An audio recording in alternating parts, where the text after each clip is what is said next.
Good morning student. आज हम पाठ 8 शाम एक किसान पढ़ेंगे। आकाश का साफा बांधकर सूरज की चिलम खींचता बैठा है पहाड़, घुटनों पर पड़ी है नदी चादर सी, पास ही दहक रही है पलास के जंगल की अंगीठी। अंधकार दूर पूरब में सिमटा बैठा है बेड़ों के गले सा। अंधकार कैसा है? सिमट कर बैठा हुआ। अंधकार मतलब अंधेरा। अब पहले हम शब्दार्थ देख लेते हैं। साफा मीन्स पगड़ी, ठीक है। चिलम, चिलम मिट्टी का पात्र जिसमें आग जलाकर तम्बाकू पिया जाता है। एक ऐसा पात्र जैसे आपने इसमें देखा, ये बैठा हुआ है जो किसान के रूप में बना रखा है। और हुक्का पीते हैं ना जो बड़े बूढ़े, वो उस मिट्टी का पात्र जिसमें आग जलाती है, अंदर कोयला रखे जाते हैं और फिर बड़े बुजुर्ग जो हैं वो हुक्का पीते हैं। खींचता कस लगाता, जैसे खींचता है ना, कस लगाना यानी उस धुएं को अपनी तरफ खींचना, उसको कहते हैं कस लगाना, ठीक है। दहकना,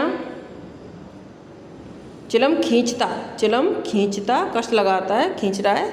और घुटनों पर पड़ी है नदी चादर सी, पास ही दहक रही है। दहक माने जल रही है। दहक माने जलना, खींचता मतलब कस लगाना। पलास के जंगल की अंगीठी, जंगल की अंगीठी क्यों कहा गया है? जंगल में पलास के पेड़ पर लाल लाल फूल खिले हुए हैं, और लाल जो पलास के फूल खिले हुए हैं तो ऐसा महसूस करा रहे हैं कि वो पेड़ पर जो लाल फूल हैं जैसे कि कोई अंगीठी लाल रंग की दहक रही हो, इस तरह से। समझ आ गया? अंधकार यानी अंधेरा, दूर पूरब में सिमटा बैठा है बेड़ों के गले सा। सिमटा बैठा मतलब चुपचाप से बैठना, एक तरफ सिकुड़ कर बैठ जाना। और गले सा, गले का मतलब यहाँ पर है, आपने देखा होगा जैसे ढेरियाँ लगा देते हैं, जैसे गेहूं की बाजरे को बहुत इकट्ठा करके जैसे लगा दिया मान लो, तो उसको क्या बोलते हैं? गल्ला बोलते हैं, है ना। पैसे का इकट्ठा करके लगा दिया तो पैसे का गल्ला बोलते हैं। ऐसे तो जो भेड़ों का जो है वो गले सा मतलब भेड़ों का जो समूह है वो बैठा हुआ है, यानी भेड़ें जो हैं वो एक झुंड होकर बैठी हुई हैं। तो ये तो मैंने आपको शब्दार्थ बताए आपको। अब अपन इसका अर्थ जानेंगे, ठीक है। अब देखिए, आकाश का साफा बांधकर बैठा है। अब यहाँ पर पहाड़ है एक, है ना। पहाड़ का वर्णन किस रूप में किया है कविता में? किसान के रूप में किया है। पहाड़ का सूरज की चिलम खींचता बैठा है पहाड़, पहाड़ बैठा है। ये देखो सबसे पहले तो पहाड़ बैठा है। कैसे बैठा है? वो बैठा हुआ है जैसे कि उसने कोई किसान की तरह से साफा बांधकर, जैसे किसान एक जगह बैठ जाता है और हुक्का गुड़गुड़ाता है, वैसे बैठा है, ठीक है। तो पहाड़ का वर्णन कविता में किस रूप में किया गया है? किसान के रूप में हुआ है। और जिसके ऊपर सिर पर क्या है? आकाश रूपी साफा। अब ये जो है आकाश है, यानी पहाड़ पर आकाश इस तरह से आ गया है कि ऐसा महसूस हो रहा है कि पहाड़ के ऊपर किसान ने सफ़ेद रंग का साफा पहना हुआ है, ठीक है। और घुटनों पर नदी रूपी चादर पड़ी है, यानी पास में जब वो नदी बह रही है तो ऐसा महसूस करा रहे हैं कि चादर ओढ़ रखी है पैरों पर, ठीक है। और फिर कह रहा है वो कि पहाड़ रूपी किसान, पहाड़ रूपी किसान का मतलब यहाँ पर है सूरज रूपी चिलम से कस खींच रहा है। पहाड़ रूपी किसान क्या कर रहा है? पहाड़ रूपी किसान क्या कर रहा है? पहाड़ रूपी किसान देखो कस खींचता हुआ, देखो जैसे ये लाल रंग का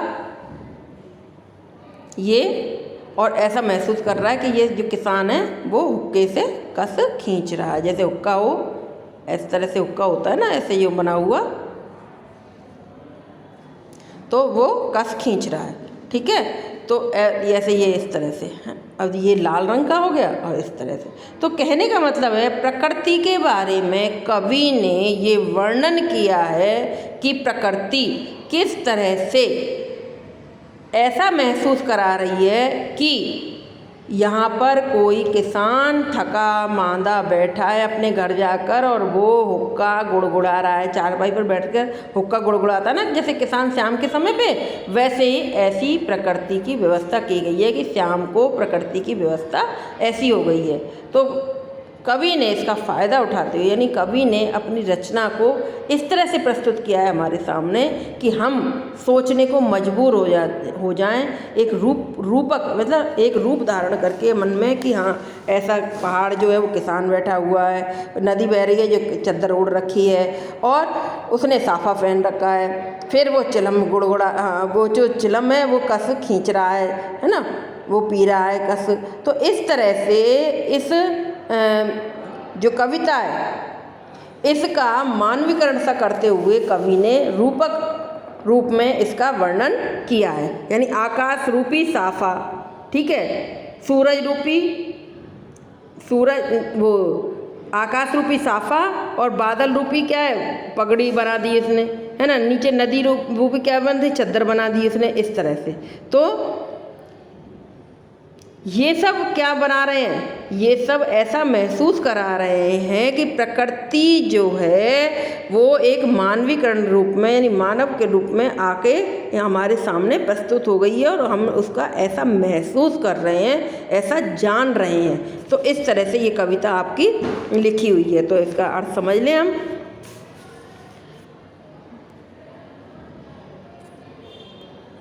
देखिए, आकाश का साफा बांधकर सूरज की चिलम खींचता बैठा है पहाड़ जो है वो सूरज रूपी लाल लाल जब सूरज निकलता है ना उसके बारे में।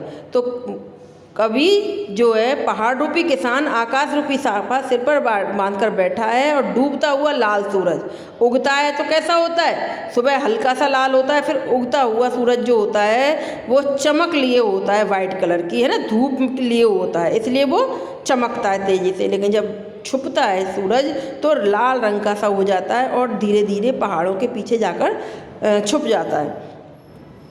तो डूबता हुआ लाल सूरज एक चिलम है जिसमें से वह कस खींच रहा है। सूरज की चिलम खींचता, यानी डूबते हुए सूरज की चिलम खींचता हुआ पहाड़ बैठा हुआ है आकाश रूपी साफा पहनकर, ठीक है।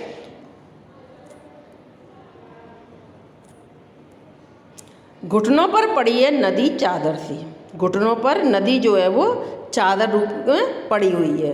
पास ही दहक रही है पलाश के जंगल की अंगीठी, पास में पलाश के जंगल की अंगीठी जो है वो सुलग रही है, मतलब ऐसे महसूस करा रहा है किसान के पास में एक जो अंगीठी रखी हुई है और उसमें सर्दियों की, जब सर्दियाँ जाड़े का मौसम होता है बेटा, सर्दियों का मौसम होता है तो घर पर जैसे कोई भी व्यक्ति जाता है तो क्या गाँवों में तो अपने हीटर वगैरह तो होते नहीं हैं, बंद कमरे भी नहीं होते, झोंपड़ियाँ होती हैं, छप्पर पड़े हुए होते हैं और किसान जो है वो चारपाई पर जाकर बैठता है तो चारों तरफ ठंड आती है। इसीलिए गाँवों में क्या करते हैं, जो सिगड़ी होती है जो उसमें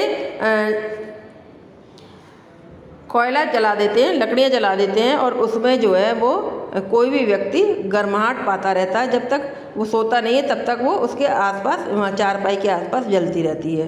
तो ऐसा महसूस करा रहे हैं कि जो थका हुआ किसान घर पर जाकर बैठा है और वह हुक्का जो है यानी चिलम जो है वो गुड़गुड़ा रहा है, अपनी उसको कस को खींच रहा है ना, पी रहा है हुक्का को। तो और उस समय पर जो है खाने के इंतज़ार में मान लो, है ना, या शाम के टाइम पे भाई घर में तो महिलाएं खाना वाना बनाती हैं, तो ऐसे समय में जब किसान थका कर बैठ जाता है और उस समय में वो जो बैठ गया है और उसके जो चारों तरफ का व्यवस्था कैसी है कि पैरों पर तो चद्दर बिछी हुई है, सिर पर साफा बंधा हुआ है ना, हाथों में उसके क्या चीज़ है, ये चिलम है और नीचे अंगीठी सुलग रही है।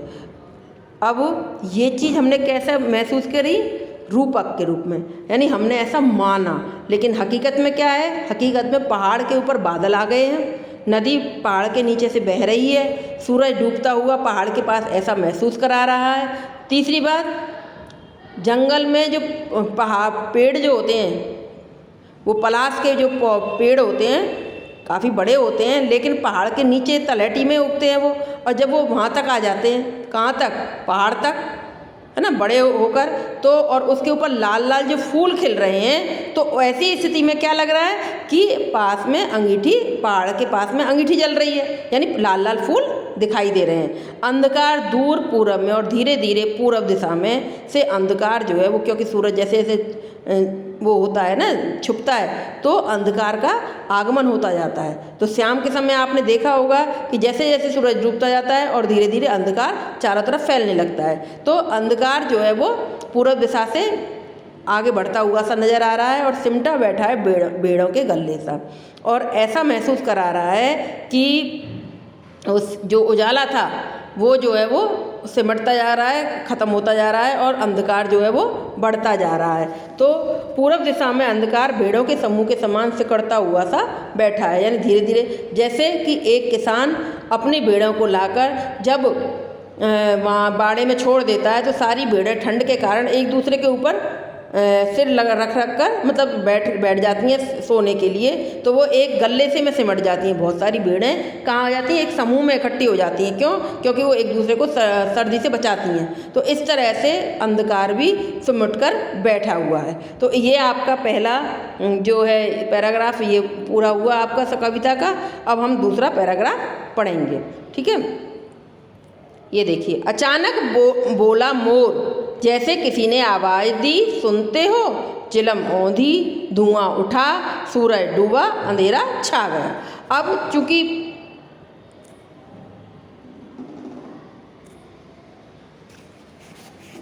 जो किसान है जब वो शांति से बैठा हुआ है ना, तो शाम के उस शांत वातावरण में अचानक कोई मोर बोल उठता है। अब प्रकृति में, अब अपन प्रकृति की बात करें तो फिर ऐसी सामान्य स्थिति में बिल्कुल निस्तब्धता छाई हुई है। शाम का समय हो गया, पक्षी जो है वो अपने अपने घोंसलों को चले गए सोने के लिए, अंधेरा छाने लग गया है और सब कुछ शांत हो जाता है। किसान अपने अपने घर चले जाते हैं, व्यक्ति भी अपने अपने घरों को लौट जाते हैं। कोई जंगल में आया हुआ हो तो जंगल में क्या होता है, बिल्कुल शांति छा जाती है। अब ऐसी शांत वातावरण में फिर अचानक से जो मोर होता है वो एकदम से आवाज़ आती है, प्यू, इस तरह से आवाज़ आई।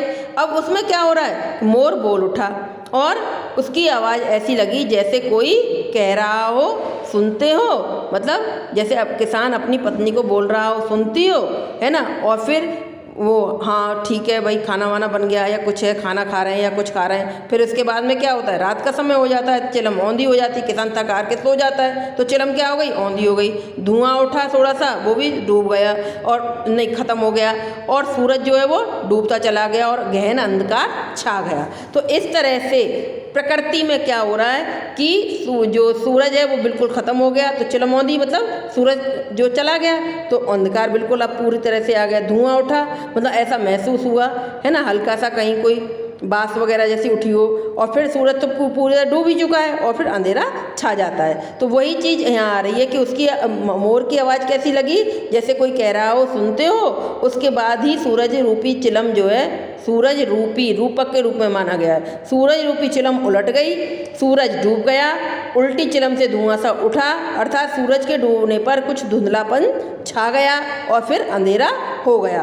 तो इस तरह से सूरज डूबने पर धुंधलका हुआ और फिर चारों ओर अंधकार छा गया। तो ये जो पाठ है आपका कविता में ये समझाया गया है कि किसी भी मतलब प्रकृति जो है वो किस तरह से मानवीकरण के रूप में, इसमें सर्वेश्वर दयाल जी ने हमको अच्छे से समझाया है प्रकृति को, कि प्रकृति भी आराम करने की मुद्रा में हो गई है और रात का गहरा अंधकार छा गया। तो इस तरह से आपका पाठ पूरा हुआ। अब मैं आपको इसके क्वेश्चन आंसर भेजूंगी, वो आप करना। एक चीज़ और थी इसमें कि कवि ने, अब ये कविता के बारे में, यानी इसका पूरा भावार्थ है ये, ठीक है, ये पूरा क्या है, भावार्थ है। मतलब अब मैं आपको एक क्वेश्चन दूंगी इसमें कि कविता का भावार्थ लिखें, तो आप ये प्रश्न, ये जो है, ये आपका ये दूसरे पन्ने पर ये है कविता के पीछे, ये देखना कि कवि ने किसान के रूप में जाड़े की शाम के प्राकृतिक दृश्य का चित्रण किया है। इस प्राकृतिक दृश्य में पहाड़ बैठे हुए किसान की तरह दिखाई दे रहा है, आकाश उसके सिर पर बंधे साफे के समान, पहाड़ के नीचे बहती हुई नदी घुटनों पर रखी चादर सी, पलाश के पेड़ों पर खिले लाल लाल फूल जलती अंगीठी के समान, पूरब क्षितिज पर घना होता अंधकार, झुंड में बैठी भेड़ों जैसा और पश्चिम दिशा में डूबता सूरज चिलम पर सुलगती आग की भांति दिख रहा है। यह पूरा दृश्य शांत है। अचानक मोर बोल उठता है, मानो किसी ने आवाज़ लगाई, सुनते हो?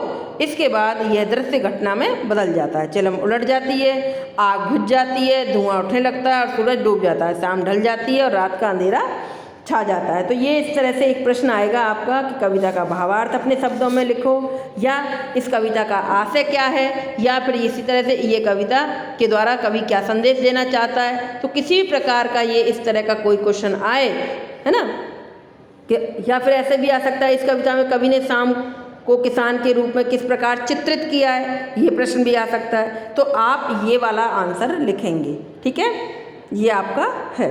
तो मैं आपको एक क्वेश्चन भेज दूंगी, आंसर आपको यही लिखना है, ठीक है। Thank you.